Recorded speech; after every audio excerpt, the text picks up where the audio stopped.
Hey there, angry faithful. I just wanted to drop in, bend your ear a little bit, get your attention. So if you're not listening, drop what you're doing and pay attention to me because I'm here to inform you that not only can you get your daily, maybe if you're binging it, I'm not sure, that's entirely up to you, but you can multiply your doses of angry me fuckery by paying attention to all of the platforms upon which you can find either the dulcet tones of my voice and David's voice or my pretty face and David's not so pretty face. Anyways, digressing, we not only on we are on YouTube, we are on Spotify, we're on Rumble, we're on Google, Apple Podcast. We have a TikTok page. We're on Twitter, Instagram, and of course Facebook. So if you find yourself fuckery deprived, curl up with a nice hot mug of shut the fuck up and just listen. Open those ear holes and be prepared to be cream pied like it's the first time. Thanks for listening. Welcome, welcome, angry faithful. Today we're going to talk about ferret leggings. Ferret leggings was an endurance test or stunt in which ferrets are trapped in the trousers worn by a participant, also known as put them down. The ferret trousers, it seems to have a popular among coal miners in Yorkshire, England. Contestants put live ferrets in their trousers. The winner is the one who is the last to release the animal.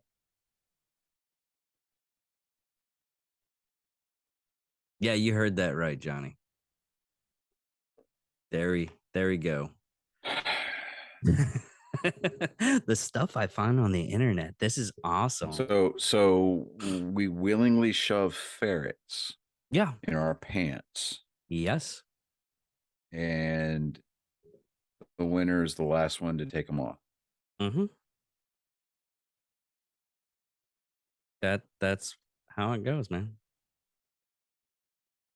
Let me. That doesn't seem much more of a sport, but more of like a rush week thing for fraternities. Yeah. And fucking phenomenal. Oh, and I And figured out. fraternities belonging to the alphabet gang at that. Yeah, I figured out something yesterday because I was kind of curious. Okay. Okay. Putting our stuff up front and everything like that, because I know you said curse words in the not clean intro, but Which I fixed. yeah, we fixed that. But you know that 30-second long thing to where we can't cuss and everything. Yeah, the intro was blowing it all 1 to smithereens. second. No. It wasn't. 1 second afterwards, you say fuck. And depending on which intro, which like the psychos and sociopaths, we can't worry about. We don't worry about the nerd sports, maybe, but the what the hell episodes, Mm-hmm. you're 1 second afterwards, you say fuck. I mean, legitimately, it's actually like 1.25 seconds afterwards. I suddenly feel like I need to work on myself as a person. Like good or bad. Take your Oh, pick. I have to another thing is I have to re-record that dildo suppressor thing. I only have to record Did the it work? no. It was 3 to 4 decibels lower. Uh Tansy asked about that too. He was like, uh did it work? I was like, it's only like 3 or 4 decibels. It's like so I wouldn't put one on at a combat. I wouldn't say that. I'd put it on there for fucking fear factor. More or less like fix bayonets, fix dildos. I want to mount a bicycle horn to a picnic rail. Yeah. So that way, if somebody breaks into my house, the last thing they hear before they get smoked is a bicycle horn. No, not before we get going and everything like that. What my one of my coworkers said, he's like, "Pfft, fuck that. I got a muzzle brake that looks like a dick. So there's that. You can get a muzzle brake that looks like a dick. The other thing is that uh the Thank ball, God I'm on a budget right now. yeah. The the balls, the balls on the dildo and everything does make, the only reason why I didn't use it as a handle is because I didn't know exact. I could feel where the barrel was, but I didn't feel comfortable. I felt like I was gonna shoot my fucking hand off. But you can use it as a handle. It has good grip. Good grip. So good grip. It was fucking phenomenal. So, Field of Dreams. It was ballistic. What the hell? No, no, ballast. Ballistic. Okay, I got you. Ballastastic. Ballastastic. That's a better word. Yeah. But Yeah. Field of Dreams, baseball. Mm. Yeah, the Field of Dreams game was last Thursday. It was, you know, okay, so I missed most of the pregame, but I did see the pregame festivities on the field. With King Gertrude Jr. and King Gertrude Senior. Dude, that I almost cried. Is I got to watch Griffey Jr. play in person when we lived up in Washington State, well, before my dad retired from the Navy. And growing up, he's always been my favorite ball player. I was never a Mariners fan, but I was a Griffey Jr. guy, right? Mm-hmm. And I got to witness seeing him and his dad play on the same field that season. And and it was great. I mean, just absolutely amazing, right? I used to have a poster that had Griffey Jr., Griffey Senior's locker next to each other, and it said Griffey, the next generation. It was a play on the Star Trek show that was out of right? So, I was like, all right, cool. But watching Griffey Jr. walk out of the corn and then his dad follow up behind him, and then he looks at his dad and says, "Hey, Dad, can I have a catch?" Dude, sent chills up my arm. And I'm sitting there watching these guys play. And Griffey throws that first ball over to his dad, and his dad drops it. Yeah, I seen that. I mean, I'm laughing, and I'm like, man, I got all of my Junior emotions was watching shaking that pregame. Junior was shaking his head. He was, and and leave it to Mike Napoli. Mike Napoli played first base for the Red Sox in 2013 when they won the World Series, and he now is working with David Ross, who played catcher that season also, as first base coach for the Chicago Cubs. David Ross is the manager, and they're showing the camera is looking into the Cubs dugout, and Mike Napoli comes out of the tunnel into the dugout, and he's got one of those personal massage guns in his hand. Mm-hmm. He reaches over and cup checks one of the bench coaches on national TV live. I saw it and I'm like, wait, did that just happen? Oh, yeah, that just happened. And it was hilarious because you've got the beauty and the simplicity and just the majesty of the game. And then it pans over, and the next shot that you see is Mike Napoli nut tapping somebody, which shows that these are just a bunch of grown men playing a kid's game and they're having fun at it. Yeah. And, and I mean, it was a good game. I love the fact that they took the time to mic up some guys while they're playing this game. And Joey Votto, he plays center field. No, he plays right field. Right field for the Reds, if I'm not mistaken.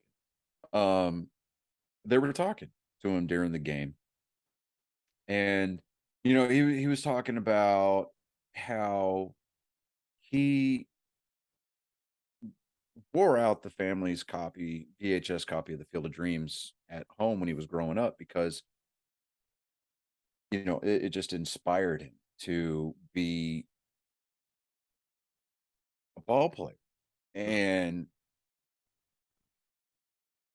him and his dad would play catch every day for years.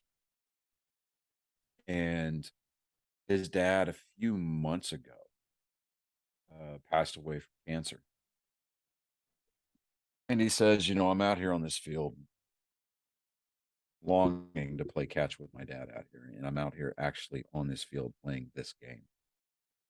That And man, that's like heart dude, right there. that's I don't care who you are.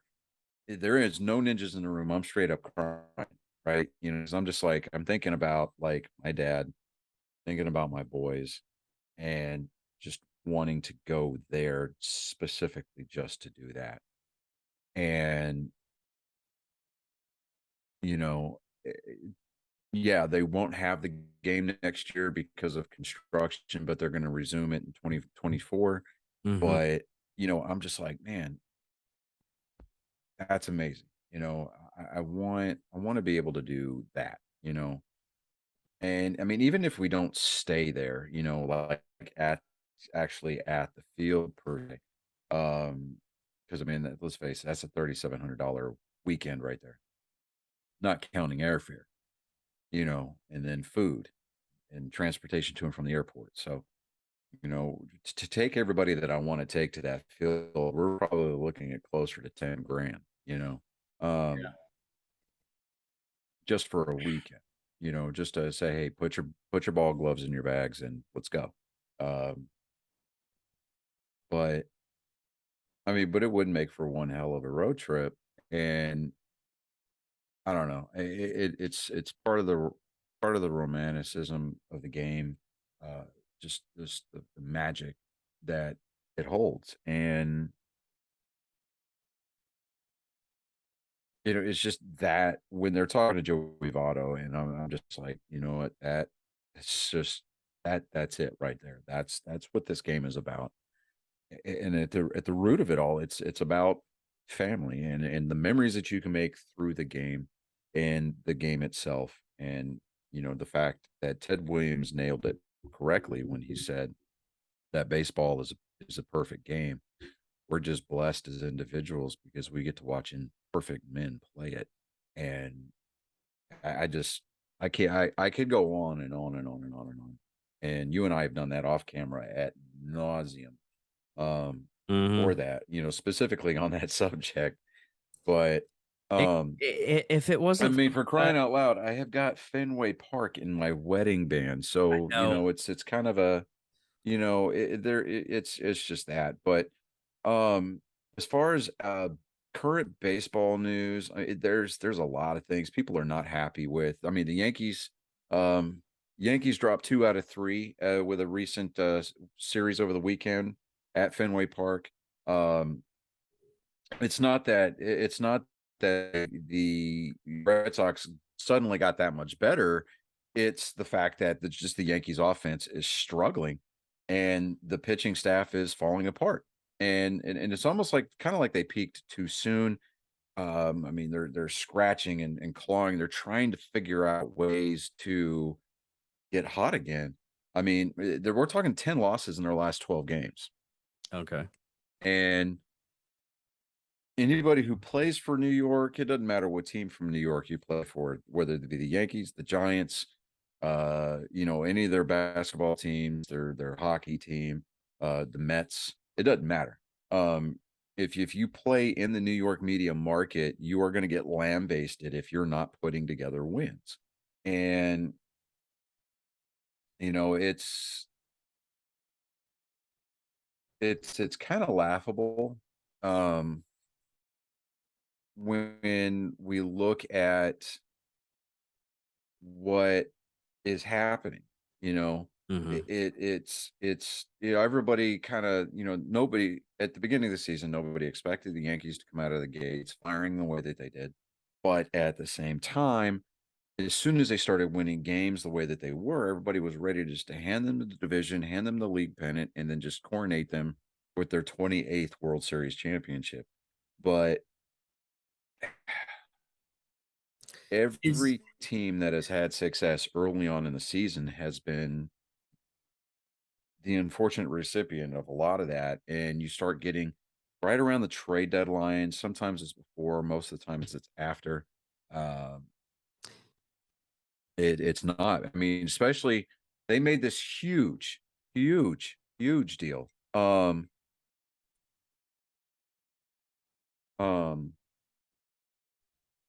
deal about getting rid of Joey Gallo. They traded for him from the Texas Rangers a couple of years ago. They got Isaiah Kiner-Falefa in that same deal. Joey Gallo has been this lights out slugger, prolific home run hitter over the last few years, and he spent the last, what amounts to a full season. Um, okay, let's see. well, right now the Dodgers are on a 12-game winning streak, so they're Yeah, they're they're on a actually 12 ahead. game. Yeah, they're pretty much on the headways, and they have from what I was watching, they haven't been. It was just one of those curiosity things, and yes, I do keep in touch with the sports stuff for the show, even though I'm not a sports guy. But Yeah. they've been in the playoffs almost like for about 20 years. Yeah. Well, okay. So the problem with the Dodgers are basically the West Coast version of the Yankees, especially after Magic Johnson went in with that ownership group. They went in there and they bought it. Uh, and they started putting together lineups that were supposed to guarantee a world title to Los Angeles. Hmm. And I mean, to go out and they make these trades to move up in the draft to get Clayton Kershaw from Southlake, Texas. They go out there and they get um, Max Muncy. I mean, they do all kinds of They're things, basically right? trying to pull off what the Chargers did last year. Well, you mean the Rams? No, yeah, where they're trying to do that Was it now. Rams? Okay. No, the Los Angeles Rams. Okay. Los Angeles is over super saturated sports market. It's got two baseball teams and two football teams within its greater metropolitan area. You've got the Los Angeles Chargers, the Los Angeles Rams, the LA Dodgers, and then you've got the LA Angels of Anaheim. Now, I mean, that's just a short trip down What's the whatever highway that yeah. is. Do what now? Oh, and then you got the LA Kings, and then you've got the LA Clippers, you got the LA Lakers. I mean, you got so much professional sports rammed into that small area. Um, it's just with the But you gotta exception keep of those actors like entertained so they stay there. to hell with Hollywood, man. Really. I mean, Well, how Hollywood many rarely gets anything right. how many teams does New York have? I know they have like Okay, they got the Yankees, they got the Giants, they got the Mets, they've got the Brooklyn Nets. Or no way, okay, hold on. They got the Yankees, the Mets. Um, they got the New York Islanders, they've got the New York Rangers. Those are their hockey teams. So that's four. You've got the New York Knicks, the Brooklyn Nets, and what's then another I think they've got a there's soccer another team.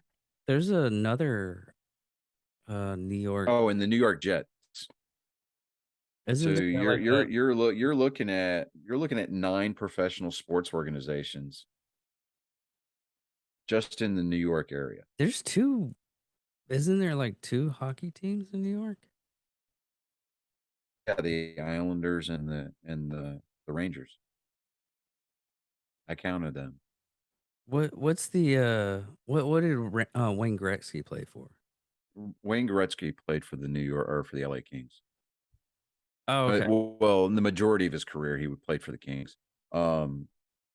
I He think played that's in it. Edmonton. He played in I think Ontario. No, you know what? Don't get me sideways with the hockey crew. Um, eh, I believe I know for a fact that he played a majority of his career with the LA Kings. So I think that that's what he was inducted in the NHL Hall of Fame with. So, Yeah, but because I mean, they're but white just the flag. fact that you know, and when Joey Gallo he got traded to the Dodgers Okay. um for some prospects, I believe, and Joey Gallo said he absolutely hated it in New York, and once he got out of New York, he went out there and uh you know just started hitting bombs, and it yeah, that I had to switch back over to my regular camera here, and or the phone camera for whatever reason. The continuity apps. I'm still testing the beta, so that whole thing there. But when he gets out to LA, I mean, he cheated because the um the New York Yankees have this shaving rule where you have to be clean shaven. Well, he pretty much figured he was out the door, so he started growing his beard a few days ahead of time. So when they announced the trade, he already had a head start on his beard that he had in Texas when he got out to LA. He's out there hitting home runs for them. For the Yankee, for the No, for the Dodgers. for the Dodgers. Yeah. Yeah. But um, you know, it just the New York media is not for the faint of heart, man. I mean, really. Um, They are fucking brutal. dude, they're brutal, dude. And they are some of the most condescending and childish uh media outlets out there too. Like when the Red Sox won the World Series in 2018, they were Mm. like, okay, Red Sox World Series titles 9, Yankees still 27. You know, and it was like, uh-huh, yeah. That's how deep the rivalry goes, though. You know, it's like, you know, I mean, it doesn't matter if the Yankees are playing at Fenway Park or not. You'll at some point during the course of any given Red Sox home game, you will hear the chants "Yankees suck" break out at some point during the course of a ball game. Um, but you know, it's and then you get the Yankees fans like, "Oh, we got 27 world championships." Oh, okay, that's great, awesome, yeah, that's a cool story, bro. But you know, Dusty Baker, manager for the Astros, he's really starting to come under some fire. Um, I mean, he's out there putting people in the lineup that make no sense. The Astros Wasn't have that the wasn't that the same manager that helped out with the no, line stealing and shit? no, that was Or the, they get rid of him? no, that was AJ Hinch, and AJ Hinch is the manager for um, I forget who he's managing for now. The Tigers. Oh, He's up in Detroit now. But Dusty Baker, he's an old school guy. Um, he's been in baseball for decades, and he's really, I don't know. I'm all about these legacy managers, you know, that are like a throwback to the way baseball used to get played. Uh, Tony La Russa, the manager for the White Sox, Chicago White Sox, he's been filmed falling asleep in the dugout during games. And then when he wakes up, he has no clue what the hell's going on in the game. And he makes some boneheaded management decision and pulls a player or puts in a play, you know, calls a play at the plate, you know, whatever, that really doesn't benefit the team. mm-hmm. Um, he's getting raked over the coals in Chicago, but Dusty Baker's starting to hear some critics chirping a little bit louder in Houston, just because he's been putting the team in a position or in positions to drop games here lately. I'm trying to look at standings here real quick because I know that the Astros are still in first place of their division by like 12 games. So them making the playoffs, it's kind of a no-brainer. But they've lost. They've only won 6 out of the last 10. And some of those games are the teams that they should have just kind of rolled over. But they lost last night 4-2 in Chicago playing the White Sox. They're playing them again tonight. And then Seattle's been on a hot streak. They've won 6 out of their last 10. They're like 9 games over 500. Boston is at last place. Good God, it's terrible. We're 15 games back from the Yankees. 2 games under 500. And it's just like, it's horrible. I have absolutely no ill-conceived notions of grandeur that my Red Sox are going to make the playoffs this year. But it's still nice to see them beat the Yankees. But at any rate, yeah, baseball's starting to wind down a little bit. We're in the last, let's see, August, September, October. So we're really in the last month and a half of the regular season.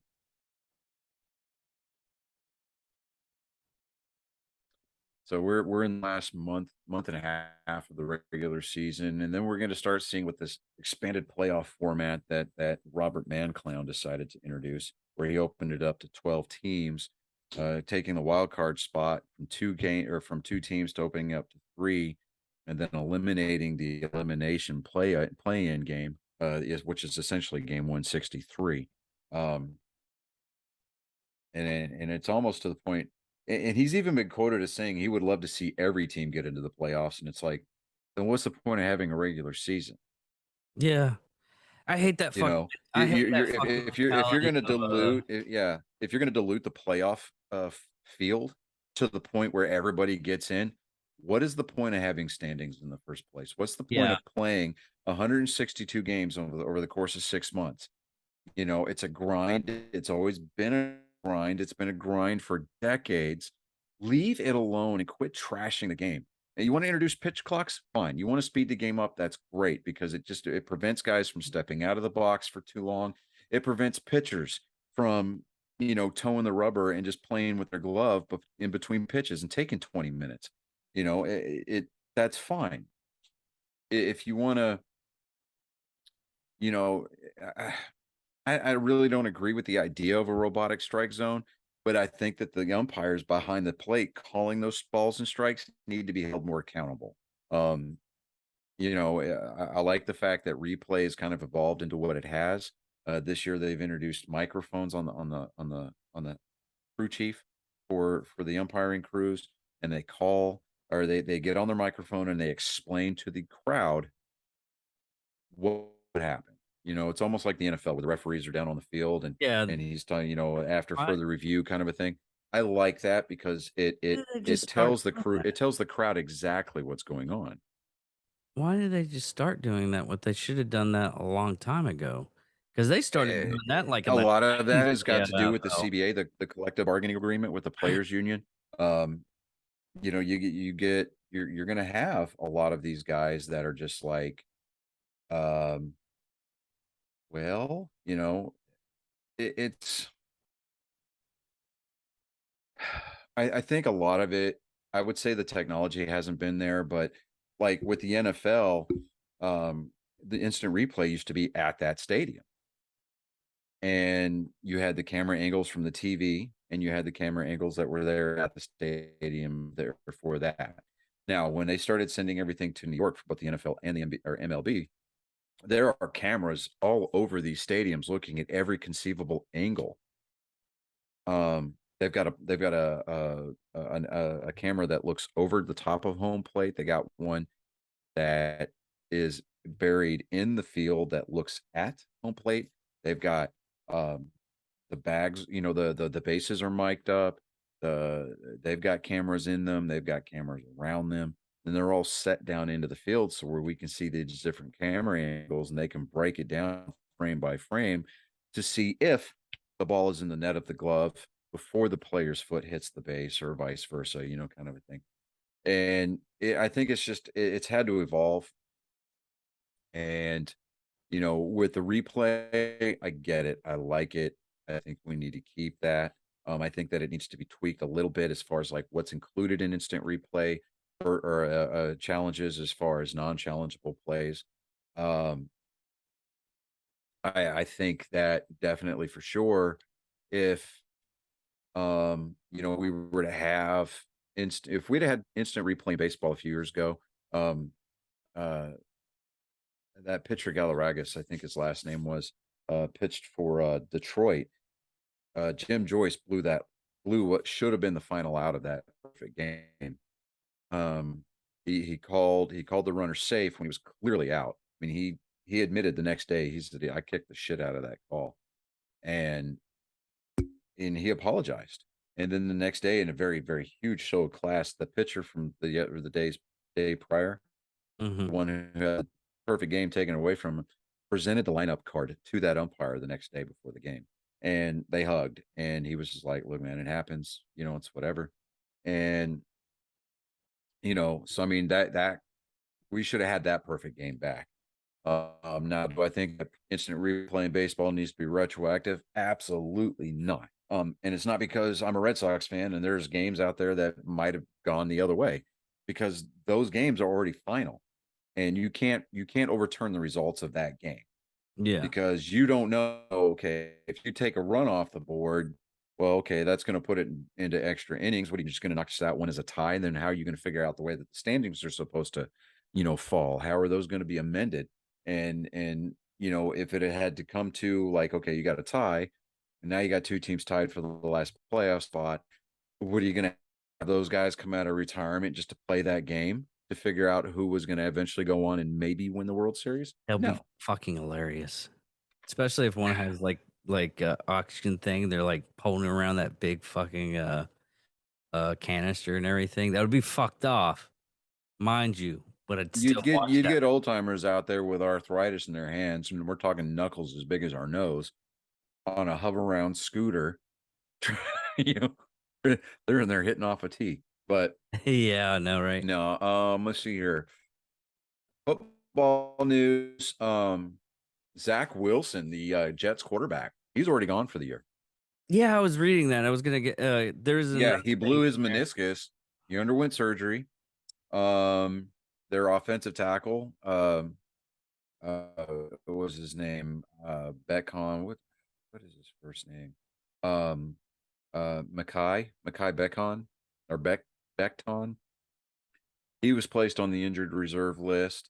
Let me see here.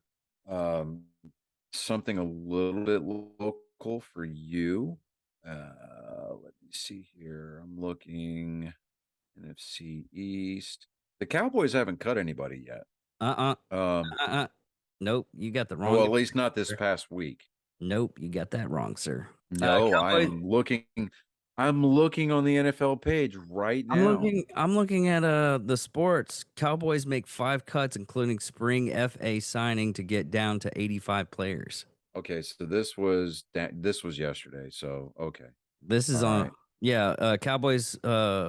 They must reduce from 90 to 85 roster by Tuesday.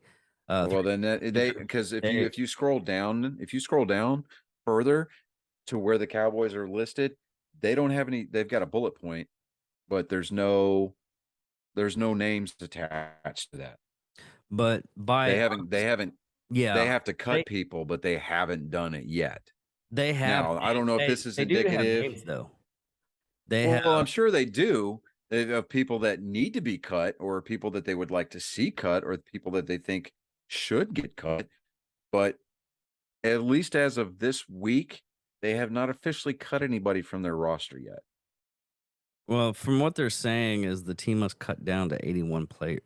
Right. Must cut down does not equate to or translate into everybody else's English that they have. So all right, I'm wrong. I'm sorry. Must don't or sorry. The word must translates in both American and the Queen's English, rather, a meaning of necessity. So that means they have to.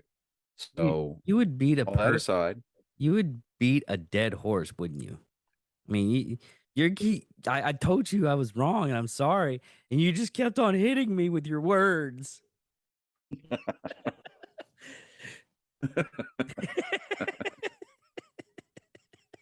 Okay. TJ Basher played for Texas Tech. He went to Ryder High School there in Wichita Falls. Mhm. He's been really he's been opening some eyes for people at the Dallas training camp. So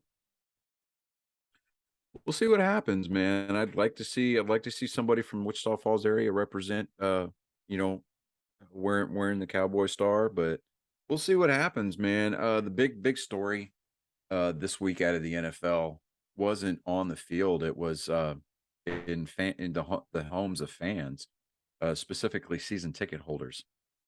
Uh, the Las Vegas Raiders sent their season ticket holders these huge, ornate, lit boxes. And I'm not talking lit like, oh, my God, they on fire. No, I'm talking they legitimately had LED lights on the inside of these boxes, holding That's their awesome. season tickets, along with vouchers and stuff like that, and all kinds of cool stuff, right?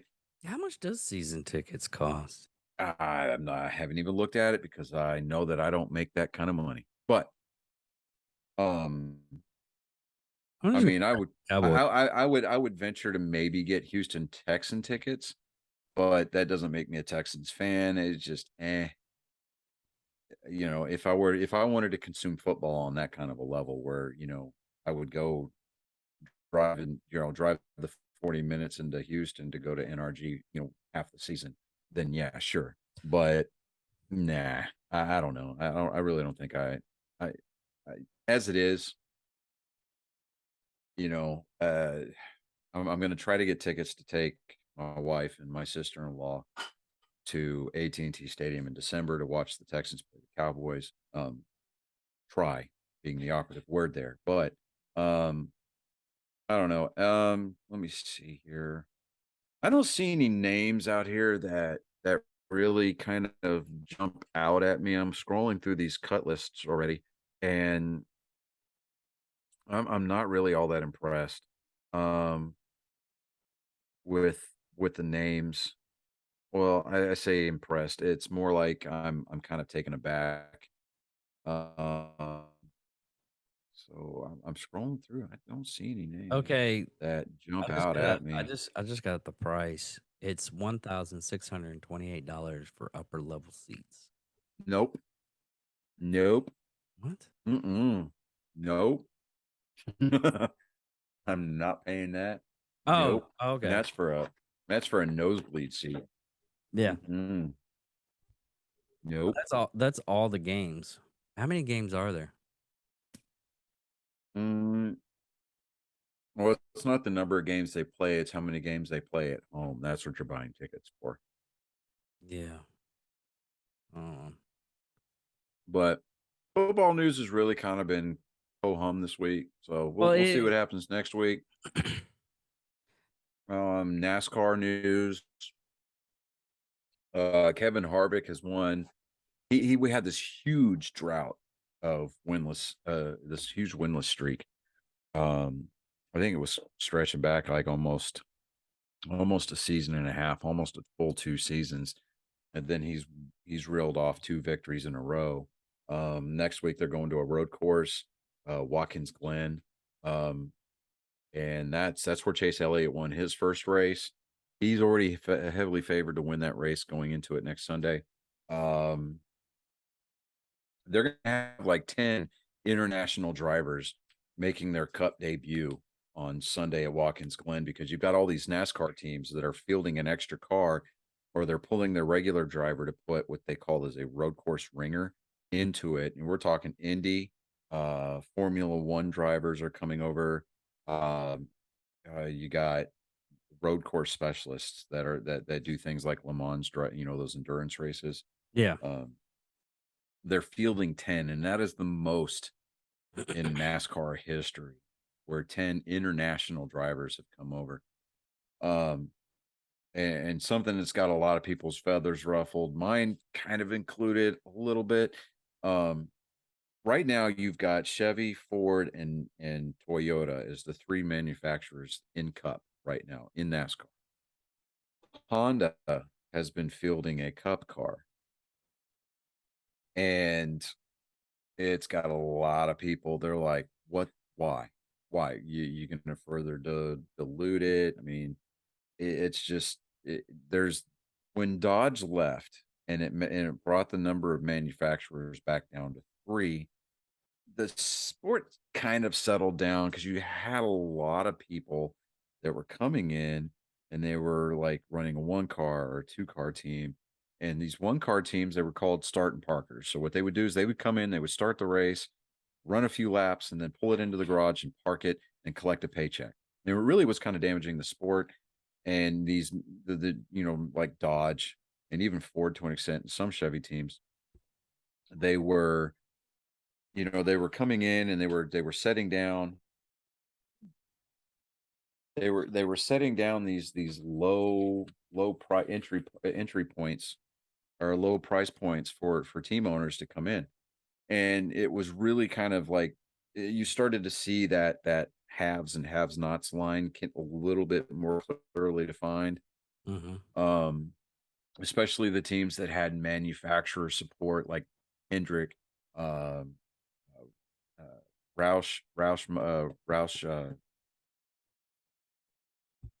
the Roush Fenway group, before Brad Keselowski bought into it to make it Keselowski Racing. Um,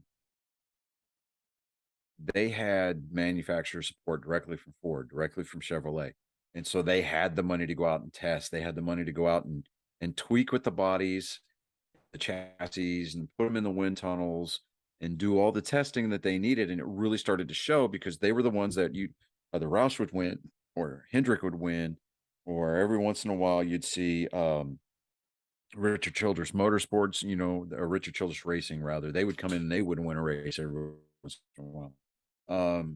When they brought in this next gen car, eventually I'm going to learn not to hit my microphone. But they brought in this next gen car that they're fielding this year. See, I just did it again. See, you're like an Italian. You have to use your hands. I do, but and what's funny is that there's no Italian in me at all. Hey, like none. But that was really bad. I'm so sorry. I'll probably do that again, but I'm going to promise to try not to. But and I lost my train of thought. Oh my god. Okay, so when they brought in this next gen car, it had NASCAR had all the intentions of bringing this car in for the sole purpose of parity. Leveling the playing field. You had a fixed entry point or a price point. The cars would only cost a certain amount of money to field.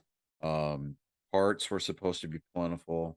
And then when Biden took office, we had this huge supply chain shortage, and it just made things really, really tight budgetary wise for the team owners.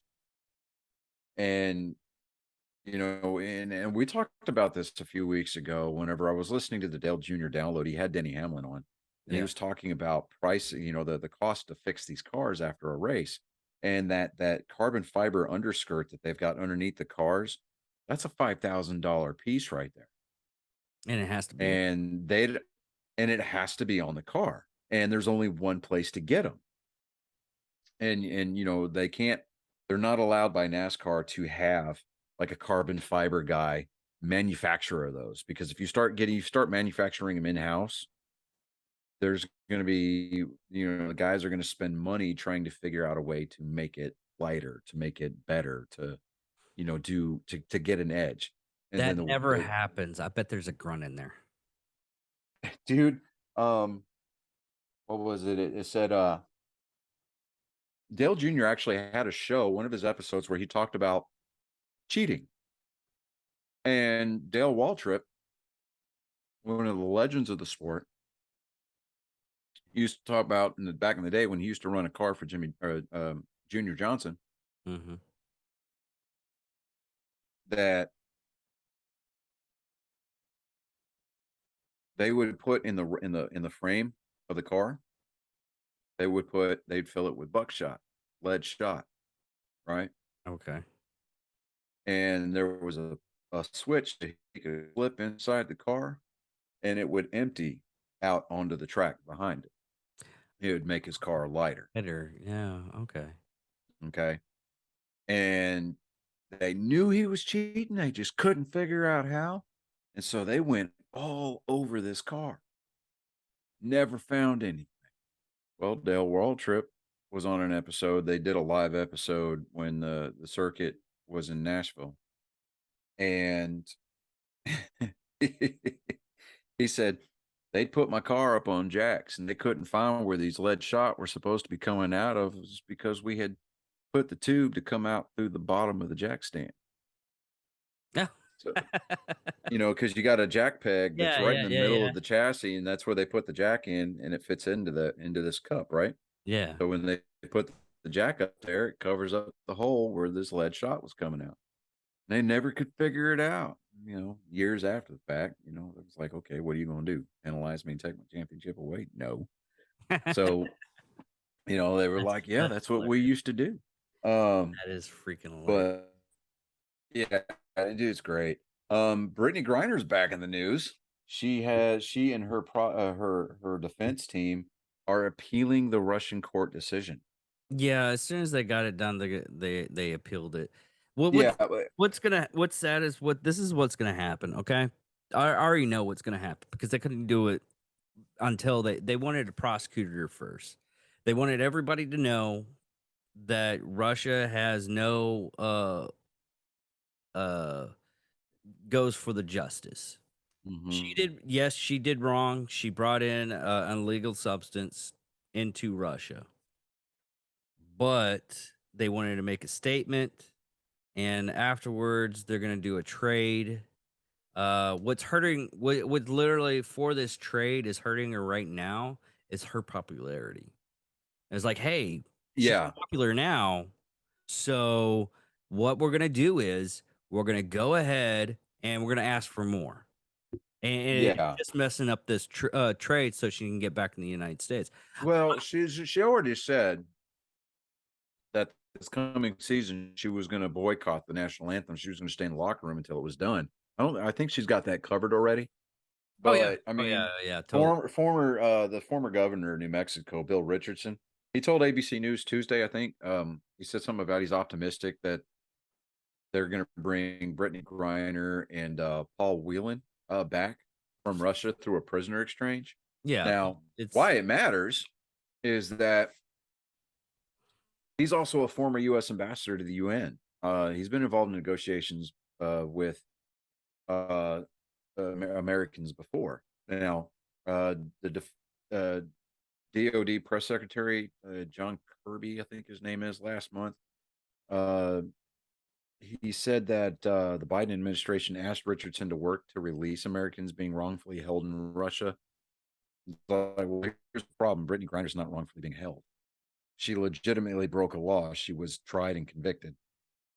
So, there's that. I mean, he helped with the release of Danny Foster, who was a journalist in Myanmar. Trevor Reed, who was released from Russia through a prisoner exchange earlier this year. And it's like, why are we exchanging prisoners to begin with? I mean, I get if they're legitimately being wrongfully held, then fine, we work for the release. But if they actually screwed the pooch and they stepped on her lips like I had pointed out in my monologue a couple of weeks ago, she plays in Russia during the off season just to play basketball, so she knows the rules, she knows the laws. yeah. She says, "Oh, well, yeah, they're in there, but I packed them on accident when I was just in a hurry."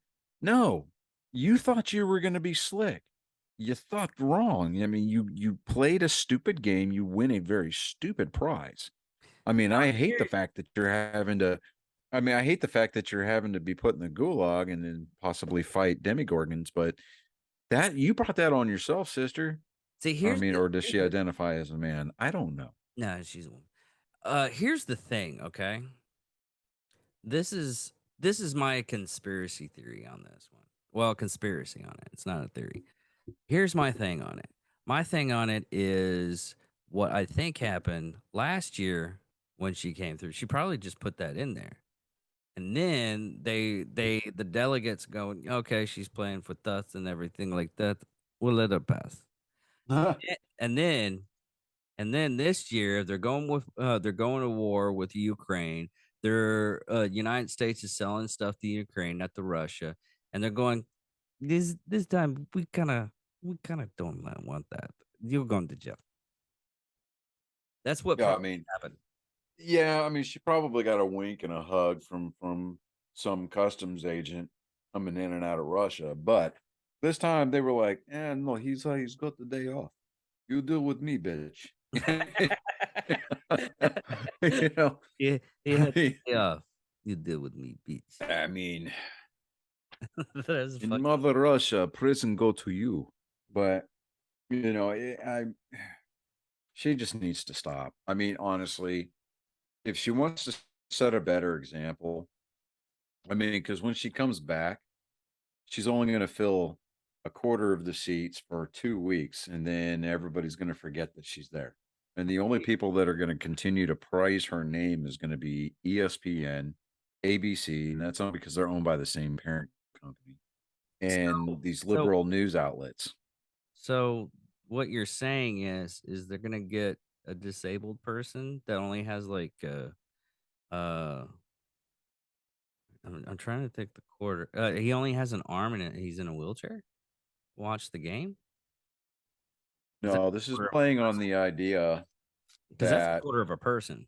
In I my understand what you're saying. I understand a quarter of the seats for the capacity of the stadiums that she's going to start or she's going to play in. Now,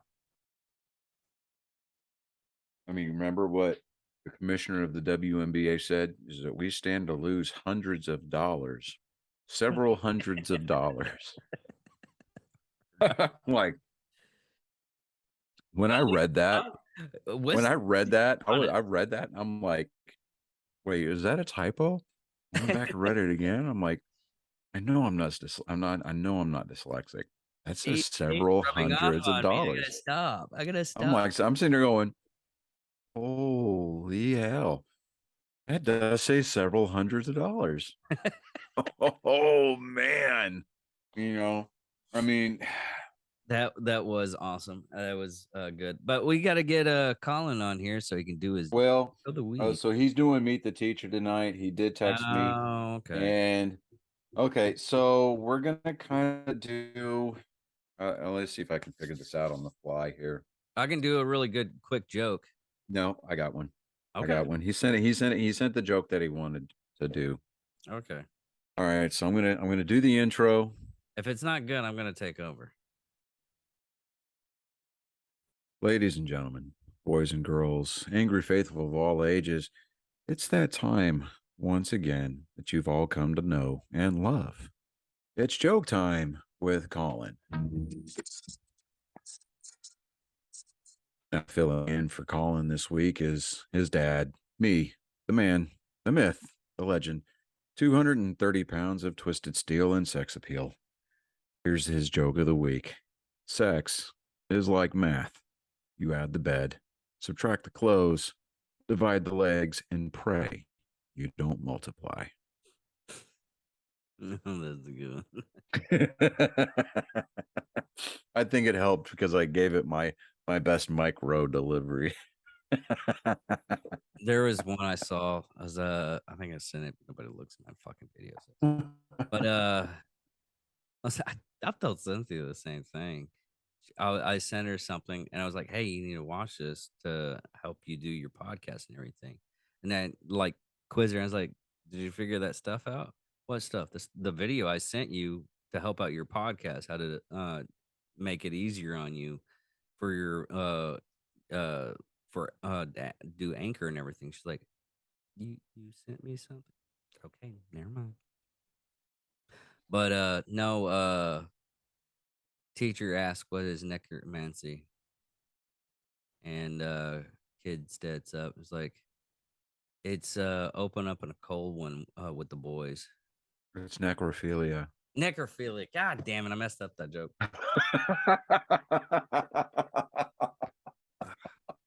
I'm man, I don't want to use an excuse, but I just my brain is not fully working, and I can't wait to talk to Tansy.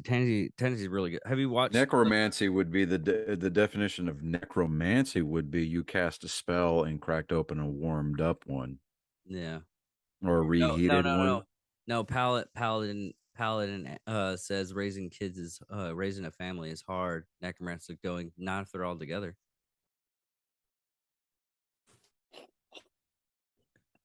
Okay. Yeah. All right, man. Well, hey, that was joke time this week, everybody. That is my genetic makeup by proxy being filled in by, well, me. You're welcome. All right, everybody. Thank you again for listening, watching, whatever you're doing with us. Hopefully nothing too extravagant. We're gonna have some big stuff happening. We still have to do the Psychos and Sociopaths Columbine High 2, which will be on Friday, but we're gonna have a special guest on Thursday. Friday, we're doing our first walkthrough of the house, and then I've got to drive north and try to meet her mom, their mom halfway. Okay, what we're gonna do is Tansy's gonna be on Thursday. We're gonna put that on for Saturday for the Psychos and Sociopaths. Then next week we'll do the Columbine High part 2. We're just having a special guest this week. I got a hold of him. He's a great guy. He's one of the host of Failure to Stop. Is he a ho-ho or a ding-dong? And he's probably both. Dude, Monday after I sent him the photos, me and trying to tell him that he's never lonely on a Friday night. He is never lonely on a Friday night. No. Well, he also, well, it's kind of one of those catch 120 type deals because he runs a catch 22. Well, he has a catch 20. Is it? Man, I am out of it. But he has a distillery. Distillery, yes. He makes rum in North Carolina. Really? Yeah. Okay. His stuff that he's a ex-Army Ranger, I think Army Ranger. I got to re-look at that. Ex-police officer. And that's the main reason why we're gonna have him on, because he was a cop for I think 8 years. Okay. But catch us later, everybody. Thank you for watching. And I'm Johnny Skelton. As stated. And this was Nerd Sports episode number 70. Victory!